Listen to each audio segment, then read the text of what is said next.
ಉತ್ತರ ಪತ್ರಿಕೆಗಳ ಅದಲು ಬದಲು ಮಾಡಿದ್ದ ವಿದ್ಯಾರ್ಥಿಗಳು ಮತ್ತು ಕಾಲೇಜುಗಳ ಹೆಸರು ಬಹಿರಂಗವಾಗಿದೆ. ರಾಜ್ಯದ ಸಚಿವರೊಬ್ಬರಿಗೆ ಸೇರಿರುವ ಶಿಕ್ಷಣ ಸಂಸ್ಥೆ ಅಧೀನದಲ್ಲಿರುವ ವೈದ್ಯಕೀಯ ಕಾಲೇಜು ವಿದ್ಯಾರ್ಥಿಗಳೇ ಈ ಪ್ರಕರಣದಲ್ಲಿ ಭಾಗಿಯಾಗಿರುವುದು ಬಯಲಾಗಿದೆ. ಬೆಂಗಳೂರಿನ ತಿಲಕ್ ನಗರ ಠಾಣೆಯಲ್ಲಿ 10 ಮಂದಿ ವಿದ್ಯಾರ್ಥಿಗಳ ವಿರುದ್ಧ ಅಕ್ಟೋಬರ್ 30ರಂದು ಎಫ್ಐಆರ್ ದಾಖಲಾಗಿದೆ.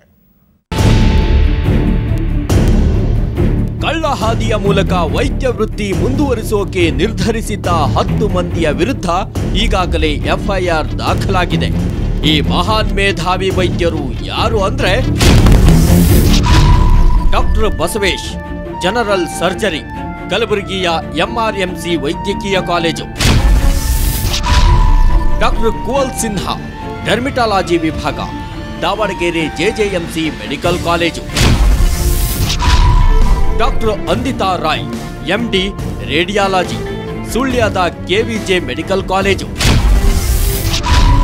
Doctor Suresh Kanamadi, MD radiology, ವಿಜಯಪುರದ Al Ameen medical college. Doctor Sharanabasappa, general surgery, ಕಲಬುರಗಿಯ MRMC medical college. Doctor Gurupreetha, MS ortho, ಬೆಂಗಳೂರಿನ KIMS medical college. Doctor Shivaraj, MD radiology, ರಾಯಚೂರಿನ Navodaya medical college. Doctor Syed, general surgery, ವಿಜಯಪುರದ Al Ameen medical college.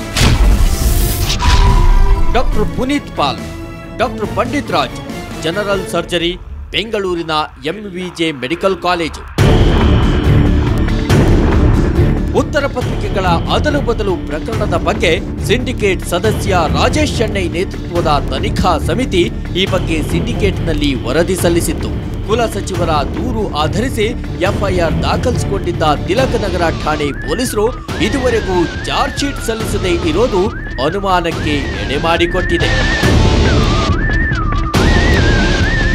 Special bureau, ಸುವರ್ಣ news. ಇಷ್ಟೆಲ್ಲ ಅಕ್ರಮಗಳು ನಡೀತಾ ಇದ್ರು ವೈದ್ಯಕೀಯ ಶಿಕ್ಷಣ ಸಚಿವ ಡಾಕ್ಟರ್ ಶರಣ್ ಪ್ರಕಾಶ್ ಪಾಟೀಲ್ ಇದ್ರ ಬಗ್ಗೆ ಇನ್ನೂ ದನಿ ಎತ್ತಿಲ್ಲ.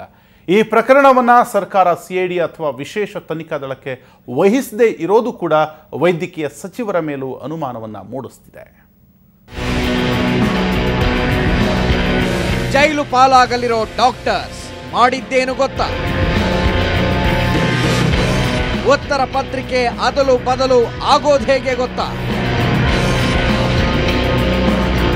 ಈ ಹಗರಣದ ಹಿಂದಿರುವ ಆ ಖದೀಮರು ಯಾರು ಗೊತ್ತಾ?